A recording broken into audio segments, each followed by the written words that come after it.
Welcome back to the Colorado Springs Business Podcast. My name is Andrew Hasley, and I am the host of the show. Today we have on Flip Awesome Aguilera with SweatNation. So can you tell us in like a sentence or two what you do? So I am a holistic health coach. I tell people that I'm the person you come to when you want to put the puzzle of your wellness together. Okay, sweet. I can't wait to get into that in this episode. But before we do, I'm going to read the ads that we have. The ads typically, so far lately, actually, have been just my company and promoting the podcast advertising space. And so my company is Vehement Visuals, which we create videos for businesses to really help tell their story and create assets that they can use that build deeper connections with their audience, essentially. So that's pretty much what we do. Awesome. And then the next advertisement is advertising the advertising space on the podcast. If you'd like us to read a 15-second to a minute-long ad script at the beginning of every episode, similar to like this one you're hearing now, then we can make that happen. Reach out to cosbusinesspodcast@gmail.com. And that's all the ads we have for today. I think we got some cool ones in the works, though. Yeah, Bring it. So I'm going to roll the intro music, and we'll get on into the show. Boom. This is a show where we have real conversations with entrepreneurs and business owners who are mostly in Colorado Springs, doing things in the community of Colorado Springs.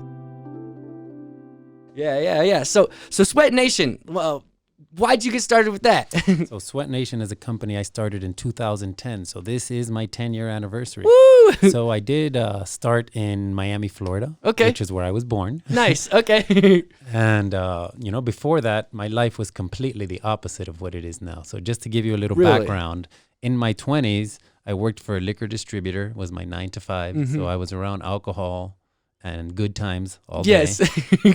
At nighttime, I had a poker company Okay. where I would go to bars and restaurants and run a poker league. So I Interesting. was around alcohol and gambling. Have you seen Molly's Game? I have not seen Molly's she game. blew up on like she's like an entrepreneur herself, and she like ran like really expensive high class poker games Here in Colorado Springs? no, she actually is from Colorado, so that's interesting that you said that. But no, I think it was out in LA. Okay. And she was like doing something, became an assistant, blah blah blah. The movie is really inspiring. Okay. So the Molly's Game, check that out, all you other entrepreneurs, if you want to. Mhm. So yeah, I did that for a little bit, and then on the weekends I used to DJ in South Beach. That's fun. So when I tell people that my life was a party for a decade, Yeah, your It entire took- 20s. my entire Okay. till my late 20s. Okay, sweet.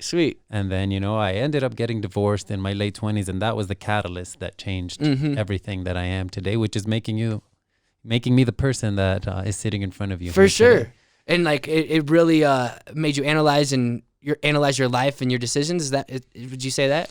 Well, I got divorced and I sold the poker company kind of all around the same time. So I had all this time. Mm-hmm. I had all this extra time. And when a lot of people go through something like a separation, what they want to do is go out and party. Yeah. Right? It's like, let's go out, let's go That's drink. what you were doing, And though. it's like, I can't do that because everybody that we know is there Mhm. and it's not an escape. Nope, not at all. But it was interesting that a friend of mine who was also a DJ, he got into mountain biking.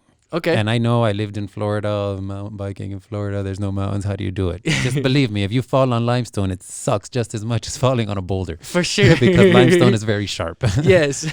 But, I didn't know that an invitation to go ride bike, because I didn't know I was mountain biking, Mhm. was going to be the choice that has led me to where I am today. In Colorado Springs. In Colorado Springs. now, right? Nice. 'Cause there's plenty of mountains to Oh, yeah. bike here. And it's some good exercise too. Yeah, I love it. I still sure. love it. That's one of the main reasons we moved here. I need to get a bike myself. I've been wanting to. All right. It's been a while, but now I'm really, I've seen some of the trails. I hike on a lot of the trails, and I'm like, okay, I gotta get a bike to the next level. Yeah, it's definitely fun. The scenery here is amazing. And hmm you can see more of it when you bike than when you hike. Yeah, and you see it in a different way because And you're you see seeing it it in at a a different different speed, Yeah. and it's interesting. Mhm. So that choice of mountain biking got me from, the party scene. I go to this place called Markham Park, which is where they took me. They give me a bike. They give me a helmet. I didn't know. I thought we were just going to go bike around a park and just hang out, like urban ride. Okay. And they take me. They're like, we're going to go into these trails. I'm like, okay, what's a trail? But we go. So we go, and finally, after a few minutes, they stop. And I'm like, why did you bring me here? I'm going to fall. I'm going to break something. And this is not what I expected at Yeah, all. yeah. So of course it's a group of guys. So they start laughing at me and they're like, well, that was just the warm up. So, and we're going to keep going. You can go back if you want, but we're going to keep going. I was like, that was just the warm up. Like, that was crazy just by itself.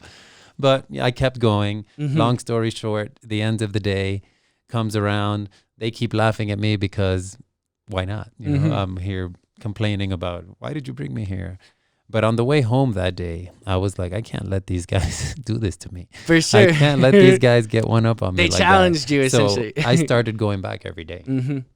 So after that, it took about, just long story short, from that day to a year later, I went from complete novice to racing mountain bikes in a year, in about a year. Like sponsored for it and everything? No, not really sponsored, but I was on a team and, you know, we traveled all around the Southeast. Okay. Tennessee, Georgia, Florida, Alabama. And so like serious about biking. Yeah. So we were very serious and very fun, amazing. I'm very happy I had that experience in my life. But in that journey of that year, around the third month, I had lost about 30 pounds. And not that I was even overweight, but my life before, you know, alcohol, party, you know, looking back, a life of inflammation. Yeah, no, for sure. You know, was not the same thing as biking every day for 10, 20, 30 miles and, you know, going to super active from being not sedentary, but not high intensity. Yeah, like that. So I lose 30 pounds. I look at myself in the mirror one day and I'm like, I'm way too skinny. I have these legs because I'm biking, but I look like a Tour de France rider. Like my arms are super skinny. My upper body is very skinny. And I'm like, I don't like looking this way. So I went back to my mom's house because my stepfather, ever since he's been in my life, he's been like a bodybuilder type person. And if we go to my mom's garage still today, there's a power rack, a squat rack. So I was like, well, let me go back to where I know I can build some muscle. Yeah. So I end up hanging out at my mom's house more. And a few weeks, months after that, I'm starting to gain some weight again. I'm looking phenomenal. But, you know, I was in my late 20s at that time. And what does a guy in their late 20s want to work out? They want to work out those vanity muscles. Oh, for sure. Right? Yeah. Chest, abs, biceps, triceps. There's no thought to how the body actually works. So with that being said, eventually what ended up happening, which started to affect my racing of the mountain bike, was I could not lift my right shoulder anymore because the pain was waking me up at night. I could What kind of pain? Like it was like a sharp stabbing pain in my shoulder. Because you weren't lifting right? Bad form? We're going to get there. Okay. We're going to get there. Because at that time, I was not very mindful of what I was doing. I was just doing because I was doing it for the reason to look good, for vanity, not for durability. For sure. Right? So it's different. Yeah, yeah. So I do that and I go to the doctor because I still worked for the 9-to-5 liquor distributor. I still hadn't switched my life over yet. Okay. So I go to the doctor. The doctor, I go and he tells me, well, you know, we can give you a cortisone shot and, you know, that should be fine. So, of course, I'm like, okay, let's get the cortisone shot. Boom. I get it. 2-3 days later, pain goes away. I go back to doing exactly what I was doing before because I was looking good. Yeah, yeah. So I'm like, you know, I don't want to stop. For sure. You know, I'm riding the momentum. And then a few weeks after that, my left shoulder decided to say like, hey, well, you know, now it's my turn. Oh, and I was like, whoa. I go back to the doctor. And what did the doctor tell me? Let's give you a cortisone on that side. But then he tells me after that, if you come back again, we're going to have to go in and see what's going on. And at that point, I was like, well, I don't really what's going on any going in. You know, like, I don't want any going in. So there's got to be a way to figure this out. There's got to be a way. There's people who get injured, like athletes, right? Athletes get injured all the time. And yeah, sometimes they have to have surgery, but sometimes they don't. So what is it that they're doing? So I did what all of us do. And I went to Dr. Google. Nice. Right. The thing with Dr. Google is Dr. Google is full of information. Now, the issue is when you don't know what you're reading, that information could be good information. It could be bad information. It could be misinformation. It could be in just informing something you already believe. Yeah. And that's not right. Yeah. Like, it's just information. Yeah. And I didn't have the vocabulary that I needed to understand you. But I kept slogging through, like, you know, how do you fix a shoulder without surgery? How do athletes, you know, come back from injury without surgery? Just started reading. And it took me a year and a half, but I was able to fix my shoulder. Now, the light bulb moment that brought it all together for me was, you know, a couple of months after starting that journey of trying to heal my shoulder, I came across an article that put it all together. That was just like all the puzzle pieces fell together and the light bulb turned on. And I Right, was timing, like, right. Everything is got perfect. it. And that article was named The Joint by Joint Approach to Training by a coach named Michael Boyle, who's out of Boston. Okay. A little background on Michael Boyle. He was the coach of the University of Boston when they won a national title. He was the coach for the Boston Bruins when they won a few Stanley Cups. He was the coach for the Red Sox when they won. Okay. So he's obviously doing something. So he knows some things. Yes. And I've actually been to his gym and been to that area and, met him just to be like, whoa, I went to a seminar. Nice. That's all cool. that fun stuff. So that article finally put it together, joint by joint approach to training. And the main idea of that article is that if you would like to have a durable body, you do not train muscle groups and muscle pieces. You train for joint integrity. Okay. Right? So obviously my joint was not having integrity with that pain that it was having.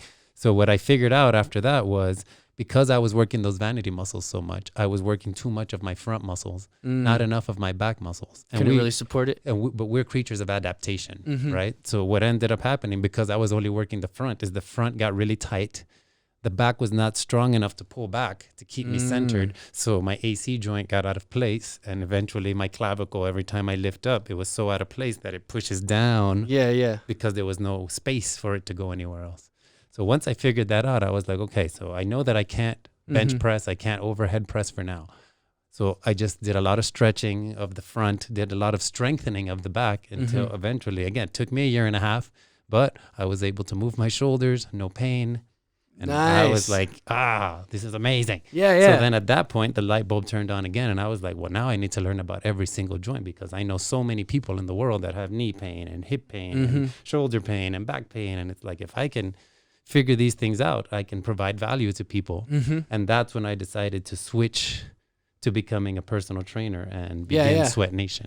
Sweet. And you've been doing it for a decade now. That's a great achievement. Yeah. Most businesses, fail in the first 5 years, and then like 9 out of 10 after the next 5 years. Yeah. So congrats on that. Yeah, thank you. It's definitely been it's a labor of love for sure. For sure. Yeah. You obviously love it, and I'm picking up like your personality is you see something and you go for it. Yeah. You went to go see the guy in the book. Yeah. You saw you wanted to fix your body, and you fixed your body. So that's like a personality trait. That's an awesome thing to have. What do you think really drives that? It's a practice, but I'm going to take that practice back to the decision to mountain bike. Okay. That again, at that point, I did not know that decision would be the catalyst to making me who I am today. And the reason I say that is because now today I really practice trying to be a mindful person, trying to be a person that's in this moment, because I understand now that the only guarantee is this moment. For sure, yeah. So you and me here is the only thing that I know for sure. And even then, if you ask Elon Musk, he might say it's a simulation. Yeah. But for sure, I can't control if it's a simulation, it still feels real. So it still feels real, and it's happening right here, right now. Yeah, exactly. So now I'm a holistic health coach, which is more layers than a personal trainer, because I've added all these other things that I've learned. But that choice to mountain bike back then was the beginning of being mindful and present. Because when you mountain bike, you have to be mindful and present. Because if you let your mind start to wander, what's going to happen is you're going to wander into a tree, a rock, or something uncomfortable. Yes. So a mountain lion. There's actually a video. Yeah, it's circulating. Cougar. Yeah. That cougar. Was that a cougar? Yeah. Okay. There's a cougar running after a guy. Yeah, that was when he was running. Yeah. Well, of all the animals out there, like bears are big, but I have bear spray in my little hiking pack. So yeah. I think, but of all the animals that I would be like, one I don't want to cross, cougar is a big cat. Yeah, because they play with their food too. Well, they're agile and they're fast, and yeah. Most of the time, you're not even going to see them coming. They're just going to be, getting ready to pounce. And boom. They're so For fast sure. that. You see how it was weaving through the trees at the beginning? Yeah. And then it popped out. Yeah, and then it was in like full like. So I'm wondering if there was some cubs or something, because it didn't seem like it wanted to eat this person. It just seemed like it wanted them to go away. Like, that's kind of what the narrative is. I mean, I think with what was going on, I think there was cubs. At the beginning, you could see a little cub. Yeah. So that's the mom saying, "Hey, get away." Yeah. We need our privacy. And yeah. she wanted to ensure that he was going to stay away. Yeah. So that's an interesting experience for that guy. We should have him on and see what his experience was like. Out in Utah, I think. So yeah. So mountain biking, the beginning of mindfulness. And yeah, that choice is, again, what brought me to who I am today, because over time, I've kept practicing becoming more mindful. And I don't know if that would have ever happened if I didn't unknowingly practice mindfulness back then. Yeah, for sure. So what does your mindfulness practice look like today? Well, I meditate and I just literally try to be in the moment with the person that I'm with. So when I'm with somebody, say I'm going to do a one-on-one, I don't try to have my phone out. I want to be with the person. Yes. And that has actually been one of the obstacles towards me growing my company more, because I practice trying to stay away from my phone. Okay, yeah. And the phone is a very powerful tool. And it's a very powerful tool. So my goal is that I need to get enough clients that I provide value to so that I can outsource anything that has to do with the screen. Nice. Because I am not the screen person. You don't like the screen? You don't like movies? I don't have a television. Oh, okay. I don't have a television, but I have a bookcase. So when people come to our house and they're like, "Oh, where's your TV?" I say, "Look, there's plenty of Netflix series right there." Yeah, no, for sure. Some of them are adapted already. Exactly. I'm like, use your imagination. Yeah, for sure. Practice using this thing, because this is the thing that we need to practice using. For sure. Well, I think I've got a very strong imagination, but I also love movies. Yeah, and I can understand how movies are amazing, and that's my problem. I get so many people that are like, "Oh, well, there's this series on Netflix that would be amazing that's about mindfulness and it's about this." And then it's like, yes, but I have to sit down and watch that. And that's going to take 10 hours of my life. For sure. I could be with a person practicing mindfulness. I can be mountain biking, practicing mindfulness. I could be doing Jujitsu, practicing mindfulness. I could be doing so many other things that actually connect me with people, where this screen I find is a disconnect from people. Which is interesting because it's designed to connect people. Yeah. Like but it video can be, games, for sure. Like my son, I have a 20-year-old son, 18-year-old daughter. Okay. And my son is definitely a gamer. And obviously I can see. There's a real connection that he's having. Well, the rest of my brother, my cousins and all that, they all have like a family PlayStation, whatever it is that they're playing. And they interact and talk with each other and they communicate. So I can see that there is communication. That's just not the type of communication I've chosen to lead. For sure. Do you journal at all? I journal. Okay, nice. I've been trying to get into that. So with the journal, what does that look like for you? Is there certain questions you ask yourself, or is it just free thought? It's at this point, it's free thought. Okay. Now, when I began the journaling, trying to build the skill, I got myself a journal that had prompts. Okay. Because when you're building a skill, you want as much help as possible. But once you do that for, that journal lasted maybe 3 months and I bought 2 of them. So 6 months, after 6 months of building a habit, at that point, you can let your brain say, okay, well, what's actually on your thoughts today? And just, because I've had some struggles with journaling with, I'll think that I want to just write my thoughts out and I just can't.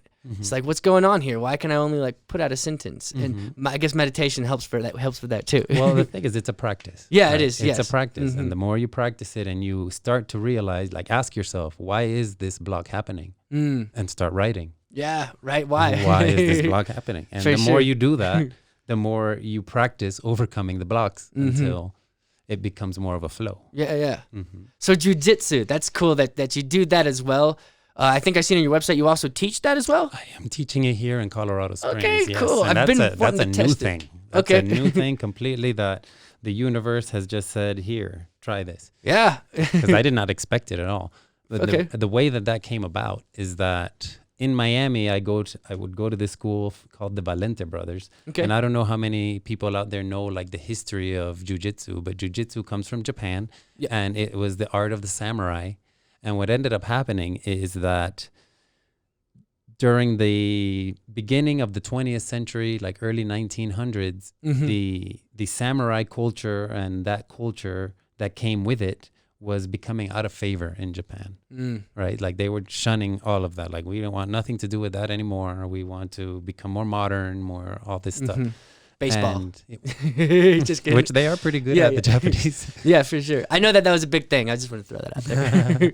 So because of that, there was a group of people that realized like if we keep our art here in Japan, we're gonna lose it because nobody is interested in learning it here. So what they did is they started to travel all around the world to find people to teach in other kind of places. like Jujitsu missionaries. Jiu-jitsu missionaries, basically. Okay. And if you've seen that movie with Tom Cruise, like The Last Samurai, it has a little bit to do with all of this type of stuff. So if you like movies.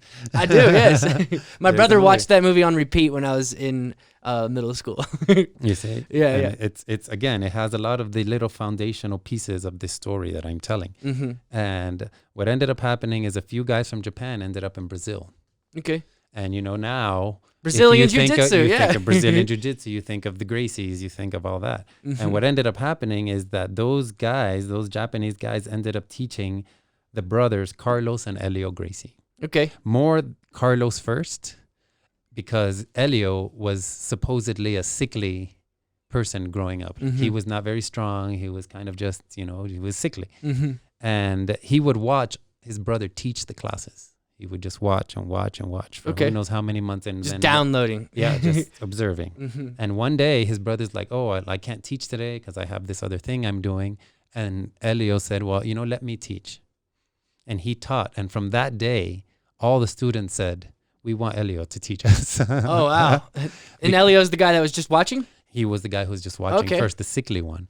And he basically, what he did is he added not a new layer, but another layer on top of jiu-jitsu, where the whole concept is you don't need to be the strong one. You can be the sickly one and still overcome. Yeah. And this guy was 140, 50 pounds, soaking wet, not a very imposing figure at all. Yeah. Just kicking everybody's butt left and right, front and center, like challenging everybody, saying, you know what?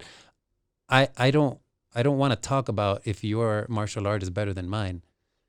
Action speaks louder than words. For sure. And what ended up happening is this skinny guy ended up beating so many people that people were like, whoa, what's going on here? Right? And the way that he taught jiu-jitsu was for self-defense. So these guys learned directly from him. Oh, nice. Like they are one of the handful of people that literally got their diploma from That's what's up. Elio Gracie himself. And they lead with jiu-jitsu as self-defense, where most schools that I've gone to in Miami and in here in Colorado Springs lead with the sport of Brazilian jiu-jitsu. The sport, not the defense? Not the defense. Okay. So the big difference is, and again, both of them are amazing. There's a things mindset to do. it. Well, yeah. Well, the thing is, when you are learning a sport, you're learning something under specific rules and guidelines, right? Because you are doing it to compete, and in competition, standardization. There's always rules and guidelines. Can you tell me what is the rule on the street? There's none. So which foundation would you prefer to have? Probably the self-defense one for sure. I mean, it also depends on your goal. Yeah, it depends on your goal. But I've seen, because remember, you default to your practice, right? They say you fail to the level of your preparation.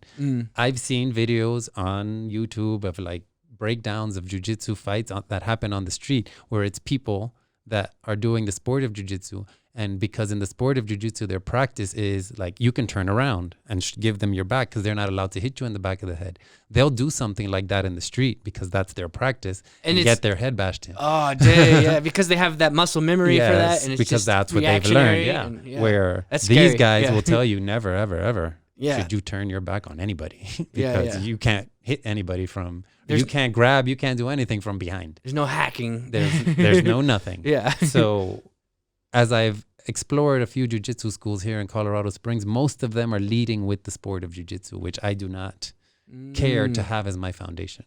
If I want to do that later, you can stand out as something that provides something different than everyone else. So do you know Samantha Sergeant? Yes, from 1 Million Cups. Yes, from 1 Million Cups. So Samantha Sergeant has, she's a Taekwondo girl who's been doing it for 13 years. And she said that she would like to learn this. And, she's got a space that she's in charge of at the edge of downtown. That's kind of on, I think it's Boulder and Nevada. Okay. And she's like, why don't you start teaching me? I'll let you use this space. And so cool. She's allowing me to develop the system of leading with self-defense first and foremost and teaching people that way. That's cool. Yeah. I think, I don't know, but I could assume that if you learn the self-defense approach, you might even excel in the sports arena. If eventually. Yeah. Because the thing is, if something were to happen to you on the street, 90% of the time, the person that is attacking you does not have any technique. They're just attacking you because 90%, yeah. they have ego and they're Anger, angry and yeah. they're coming. Yeah, yeah. So this type of jujitsu is meant for that person. Mm-hmm. Now, 10% of the people know how to fight. Now you're fighting people who know how to fight. That's a different That's a different level. Sure. So the foundation, again, should be to prepare you for what's probable out in the streets. Yes. And what's probable out in the street is the person's not going to know how to fight and is probably going to go to the ground. And if you don't know what to do on the ground, something bad could happen to you. For sure. If you do, it's over before it even starts. It's literally over before it even starts. Joe Rogan, he puts it as, which he's like, practices jujitsu like all the time. Eighth, whatever. Yeah, he basically says the ground is your weapon when you're when you do jujitsu. Yeah, the thing is that the ground really is there for you at that point because most people don't know what to do on the ground. And what are most people going to do on the ground? They're going to try to either pin you down or punch you or choke you. And it's like, okay, do all of those things. Because with all of those things, you need to put out an appendage. And when you put out that appendage, and I'm force. going to use it. Yeah. And I'm going to use it because you're actually giving it to me. You're giving it to me. So I'm going to take the energy of you giving it to me and use it to go back to our point. We are going to change the integrity of the joint. Yes, for sure. For our benefit. Yes. So the person will either have to stop or their joint's going to break. One or the other. Yeah, most people will stop before the joint breaks. Well, that's what you want to do. If you are a person that's dealing with maturity and all that stuff, number one, you would not look for that. Yeah, yeah. It would have to come to you, and at least you know what to do. You would be able to understand your anger and understand that. You wouldn't be leading with anger. Yeah, yeah. You would not be leading. You would be, from the very beginning, what you would probably be doing, or what I would do is say, dude, this is not what I want to do. Please, let's walk away. For sure. Now, if they keep coming, okay, you're coming. You got to do what you got to do. Then you have to do what you have to do. But you would always lead with diffusion. Like, let's not do this. This is not. And then once they throw that appendage, which is coming, you grab it, you do whatever you have to do. And then I'm sure you're going to have them in a position where it's like, do you want me to continue to do this or do you want to stop now? Yeah. And if they keep going, okay. Yeah, for sure. But I asked you twice. Yeah. I gave you 2 chances. Yes. The third one was your strikeout. For sure. So what having that as a foundation really just helps. As a holistic health coach, I see how much confidence it puts into people's foundation of who they are. And to take that through life is just an amazing thing to take with you. Yeah. So it started out with the exercise, and then that led to better nutrition. That was the second step. Yes. So as I started to work with people, and I told you before, I came from working out with my stepfather in the gym, and he's the bodybuilder type, and bodybuilders tell you eat 6 times a day, eat protein, eat brown rice and broccoli, and if you eat that way, you'll be fine. Yeah. And what I realized after I started working with actual people is that people don't want to do that. For sure. Right? And so after about 2 years after starting SweatNation, I got a nutrition certification from a company called Precision Nutrition. Nice. And the best part about Precision Nutrition is, yes, they taught you about nutrition, but more importantly, they taught you about habit formation. Oh, yes. That's what it really was about. Okay. It's about habit formation in the context. Yeah, because you can know all the information. You can know I need to do all this. And that's where I struggle, actually, is I don't do that, though. I spent so many hours trying to figure out what I need to do, and I still feel confused. Yeah. It's because I guess where you're saying the Dr. Google, it's so much information. Well, here's the thing. I got to hit that real quick. Okay. Yeah, and when you see me looking over, it's because I'm... Yeah, you're making sure everything is running the way it's supposed to. Once I get a producer or whatever, I don't know what they call him, but someone to help. Once you get Jamie. Yes, exactly. I was thinking of just being a savant and just being my own Jamie. The thing is that I'm going to tell you this, and I know you know this intuitively. Teamwork makes the dream work. Yes, 100%. So you can try to do it all, but that's not going to work. For sure. It's Yes, not gonna work. especially because I'm trying to run a company Yeah, as well. you're gonna get here really quick. I have a couple times. And then you can't grow from here. Yeah, no, you for can sure. drown from there. But Yeah. you can't grow from it. Yes. So teamwork makes the dream work. So now that I have a couple ad deals coming in from Yeah. doing that video, that's what the goal was. It's a process. Yeah. Get some money flowing in so that I could pay for the overhead and then hire out an editor. Yeah, I feel you. I feel like I'm in the same boat, trying to figure out how I'm going to bring enough in that I can, provide somebody with some sort of work to help them out as well. For sure. As long as they can give the value back. Yeah, 100%. It's energy. You know? That's the first law of thermodynamics. Yes. Right? Energy cannot be created, destroyed. It can only move from one manifestation to another. That's what it does. That's what it does. It's always there. Yes.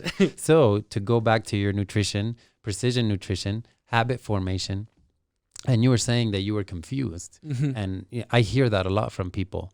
And the approach that I take with people is, what are you willing to try?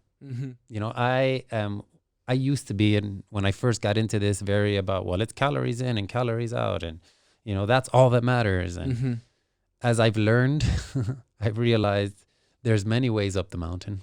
Okay, yeah. There's many ways up the mountain, and because of that, what I have chosen to do for myself is travel every way up the mountain.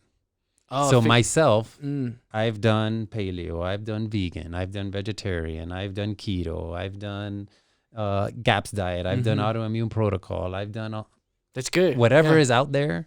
The only one I haven't tried, and it's because it's a newer one, is the carnivore diet. Yes. But it's on my things to do list. I tried that, but I failed even at that one. What is fail?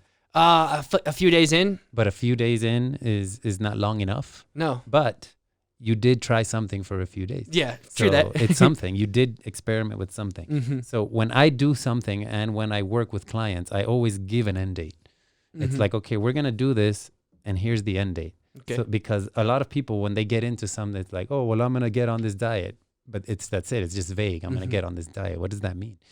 Where I tell people, look, from October 1st to October 31st, this is what we're doing. And after that, we're going to celebrate that we did it.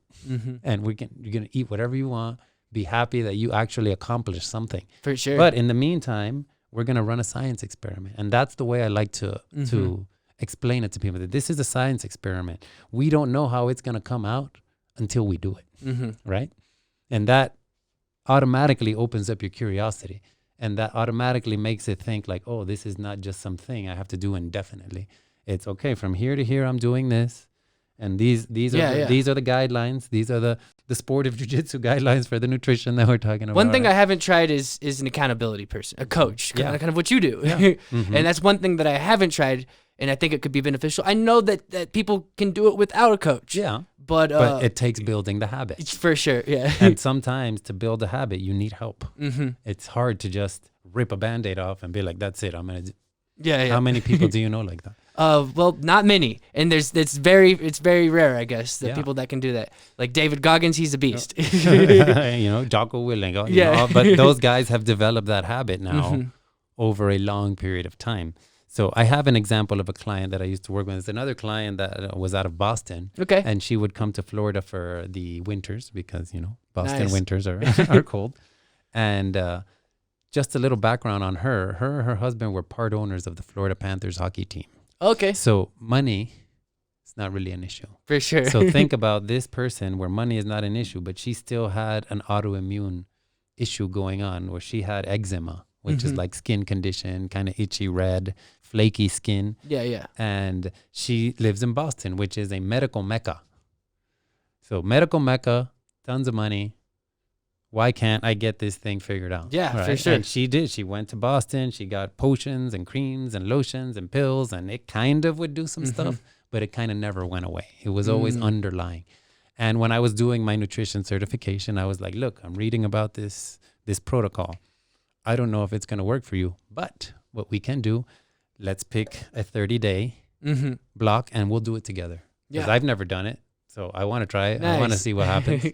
So for her, we chose the 30 days, and what ended up happening for her was she lost 16 pounds and the eczema was gone. Okay. Now, there was no calories in, calories out. There was What was the diet? that was the autoimmune protocol, Okay. right? Which is basically eating things. It's a strict Mhm. diet, but I don't like to point that out. Okay. What I like to point out to people is what they can do, Mhm. not what they can't do. So Mhm. what I told her was like, look, I got all these recipes, literally like 30 recipes I found. Okay. And I was like, I'll make some, you make some, we'll switch so that we can help each other Mhm. out. And don't worry about what you can't do. Just this is what you can do. Here, Mhm. do these things. For sure. And that's what we did. And again, eczema gone. Now, the autoimmune protocol is basically like an elimination diet where you're eating very basic things. Mhm. And then after those 30 days, you start adding things back. Okay. And a few of the things that would make her flare up again were tomatoes. Oh, so it helps you figure out which things are really inflaming So you. for her, Mhm. tomatoes was one of those things. Interesting. Wine was one of those things. Okay. Bread was one of those things, Okay. right? So It's not like that for everyone though. it's not like that for everyone. Okay. Everybody is a different experiment. Yeah. Everybody is a different. But in saying that, you also need to remember we are more alike than we are not. You know? Yes. Like we all like to tout on all our differences, but literally we are still creatures of physics and Mhm. biology.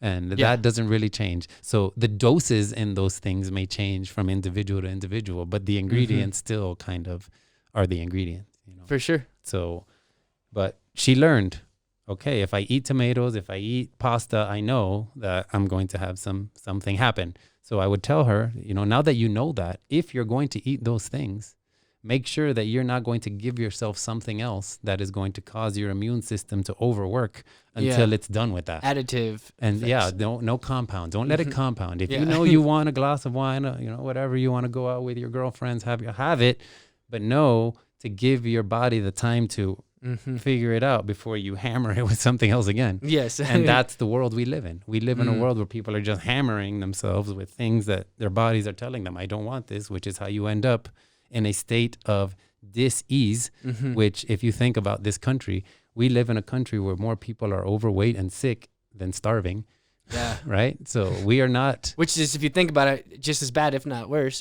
Probably just as bad, but yeah. Well, the thing with the starving is that now you come in with the people who say fasting is healthy, right? Okay, yeah. Where, fasting does seem to have a lot of health benefits because of biology. So say you have some sort of disease like eczema. If you fast, it'll go away. Why? Because if you're not feeding yourself, you're not feeding that thing either. Okay, yeah. Right? So if you can outlast that thing, it'll go away and then you can, feed yourself again and you'll be fine. Yeah. So I start every single year with a 3 to 5 day fast for Interesting. the past 4 years now. Nice. And I see so much, the thing is that I see so much divisiveness in the nutrition world. But what I don't see are people experimenting on themselves. Yeah. It's like, forget what the research says, because the research says everything. So yes, read the research, learn whatever, but until you experiment and see how your body decides it's going to respond to this, you're just looking at words on a page. For sure. Yeah. and you can't read about push-ups. If you want to get the abs. Yeah. You got to do. Yeah. And what you figure out when you do is you get experience and you learn and you start to learn, well, when I did this type of protocol, I had this effect. So if your body starts to say, oh, well, I'm not feeling so good in this area, okay, I can do that. And that's another thing I like to plant seeds for with people is that the body is dynamic. Something that works for you now may not work for you forever. Because once your body says, I've had enough of that. So a good example of that. It also builds tolerances, builds balances. Yeah. So a good example of that would be something like either the carnivore or vegan diet. So say you go vegan and you have these amazing health benefits in the first year of being vegan, but then you become dogmatic about it. You're like, oh, vegan worked for me, so it's got to work for everybody. And it's the only thing that works. And it's like, well, it worked for you, but let's see where you are 2-3 years down the line, because maybe your body's like, I've had enough of this. I want something else. Yeah. And if you don't listen, which happens to a lot of vegans, is you end up in a state of a different dis-ease. And I love to break that word up because it's dis-ease. Yeah, it's like it's your really body cool. is not happy with doing this anymore. It wants something else. But because your ego's in the way, you're not listening. And the only thing that's going to happen there is that the discomfort is going to just keep getting louder over time. until one day you're like, but I thought vegan was the best thing in the world. And it was like, it was for a moment, but that moment has passed and you don't want to listen to the new moment. You don't want to live in the present. Yes, exactly. So that's another thing that I try to tell people. Just because something works now doesn't mean it's going to work forever. We're dynamic. We are not static. You got to listen to your body, because some people may be able to go 20 years on vegan. Yeah, and they maybe. have. Yeah. And I think a lot of that also comes down to your genetic lineage. You know, say your genetic lineage comes from the north, you know, Scandinavian, Russian, Eskimo. You are probably going to have a genetic disposition to eating more fat and protein because that's the only thing that are in those areas. Yeah, right? exactly. Where if you come from a more equatorial region of the world, you can probably eat more vegetables because in the middle of the earth, there's lots of vegetables to eat for all year round. Hundreds and thousands of years, your ancestors have been adapting to that. Exactly. So I see so many people take dogmatic religious stances on nutrition, and it's just like you're not getting it. You're not going to help people if you're narrow-minded. For sure. Yeah. I think what I need is just someone accountability, maybe. Yeah. Well, we can talk about it. Yeah, for sure. So what do you think have been some of your biggest challenges with this business? Consistent clients over a long period of time. And I have consistent clients. I still have a handful of clients from Miami that are still training with me virtually in our post-COVID world. So I have some, but I've lost a lot over time too because of whatever circumstances they move away or whatever the case may be. So just trying to keep people in the SweatNation world and keep providing enough value that I continue to stay top of mind. So your goal is long-term relationships with every client you have? Long-term relationships. Nice. And the thing is that another goal of mine is that when I have a client, I tell them right from the beginning, my goal for you is to not even have you need me anymore. I want you to learn so much that we can brainstorm, but I don't want you to have to need me unless that's what you want. You know, some people want their hand held forever. For sure. Yeah. Some people, if, you know, in the beginning, like you're saying, it's overwhelming, but if I can give you that foundation and you can take it with you and I teach you how to fish, then we can be partners and we can brainstorm forever. For sure. And you're going to tell people, oh, you know, this guy really helped me, blah, blah, blah. But it's not my goal to keep information away so that it's like, no, you need me. No, but you're also always learning new things. Yes. Testing new things. There's an infinity amount of things to learn. So that's, you're never gonna stop. For sure. And you're a few steps ahead of a lot of people.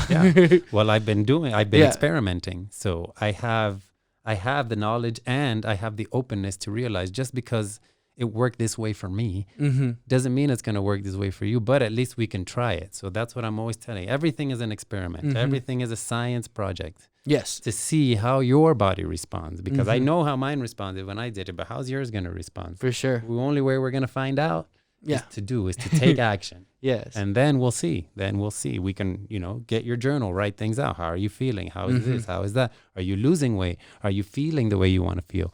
If you're not, then we need to take that puzzle piece out and put another one in. Yeah. But it is a puzzle, which is why I started the whole thing with, I'm the person you come to when you want to put the puzzle together. Yes. And find the pieces. Yeah. And it's a dynamic puzzle. It's not a puzzle that stays still. No. Yeah. It's moving. So you got to keep finding the pieces. You got to keep finding new pieces. And a piece that worked before might, now that piece doesn't fit there. Now you got to find like the plates on the earth.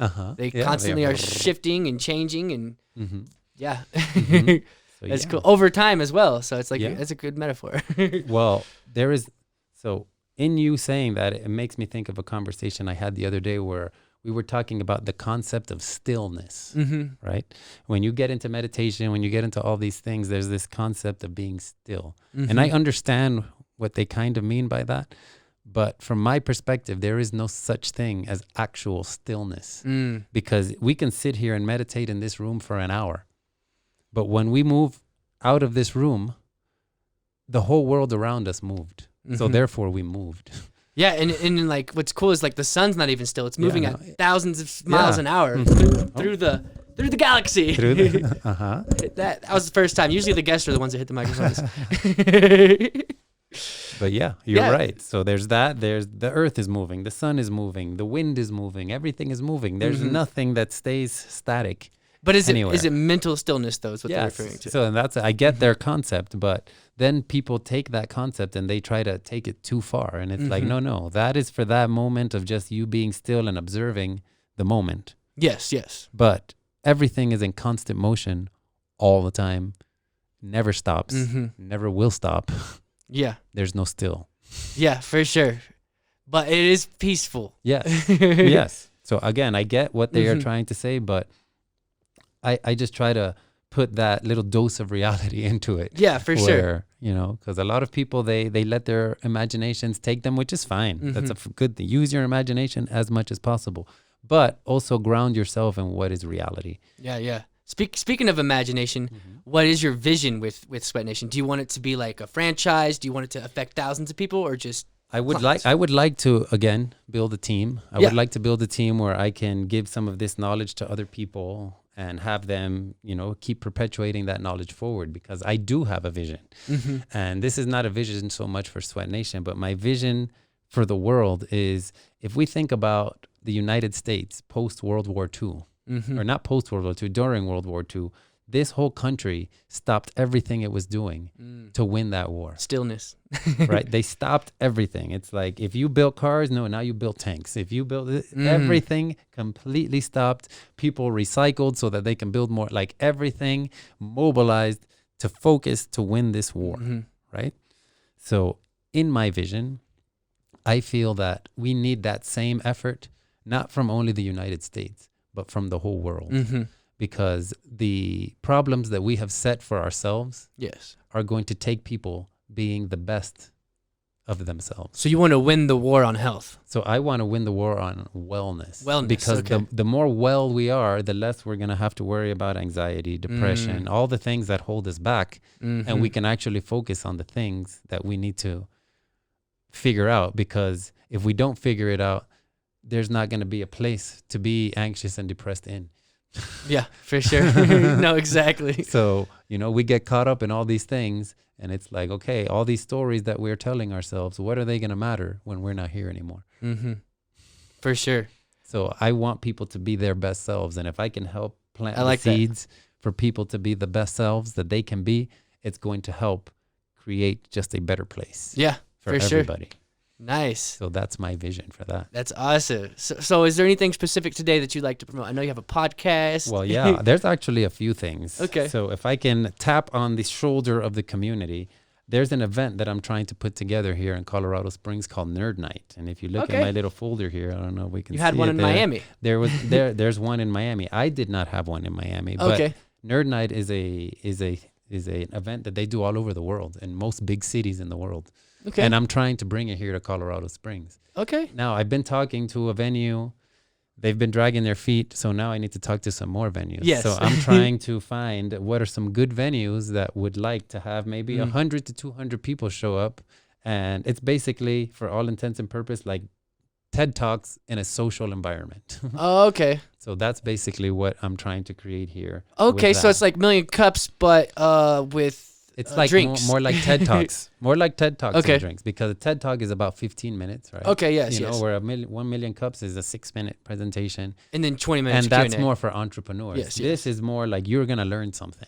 But it's going to be fun. It's going to be interesting. I like that's one of the things I'm trying to accomplish. Check out, have you heard of Coati yet? I have. They're the ones that have, they started talking to me, and then all of a sudden they got a lot going silent. on right now, yeah. And it's like, you know, I would love to work with them, but if you're going to go silent on me. The colors even match, though. That's why I was thinking that. Well, again, it's a good space. I've spoken with them. It's a beautiful space. I love the space. It's my number. It's my first choice is them. But again, how long do I need to keep following up and following up? I know the brand manager there. Maybe I could reach out to her. Is it Ren?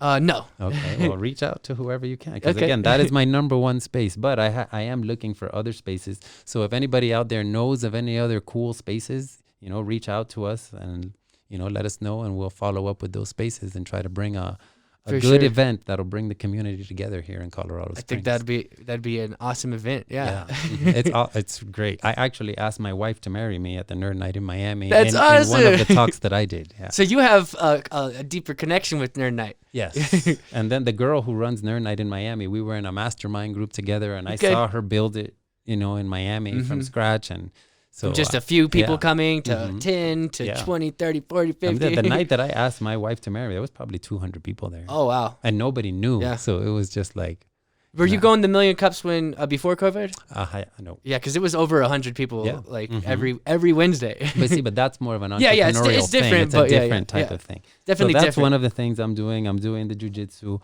I'm looking for clients. So if anybody out there, if any of this message resonated with any of you, just contact and let's see what we can do to put your puzzle together. For sure. Yeah. What's the name of your podcast? The name of my podcast is called WEYT. WEYT. WEYT. WE. So it's an acronym, yes. Okay. And I chose weight because I was a personal trainer, so there's weight, right? But there's also the way something weighs on you spiritually, emotionally. There's like that weight. There's patience, waiting. Yeah. So it's a very versatile word, weight. Yes, I like But it. in this context, what WEYT stands for is what's engaging your thoughts. Okay. And that's the main question that I ask everybody on the podcast. It's basically the same questions I ask everybody. Okay. But not everybody has the same thing on their thoughts. So there's a loose structure with the questions I ask. okay. There's certain questions I hit every time, but I'd like the conversation to veer. Yeah. And go wherever it can. yeah. Let it flow. Yes, exactly. So check out the WEYT podcast. Let's get this nerd night going. I'd love to be a part of that. Yeah, That'd be I would fun. love to have you on as a speaker. That would be my second thing I spoke at. Yeah, Million Cups is the first one. All right, awesome. So I guess we can wrap it up. This has been the Colorado Springs Business Podcast here with Flip Awesome Aguilera, and we'll see you guys on the next one.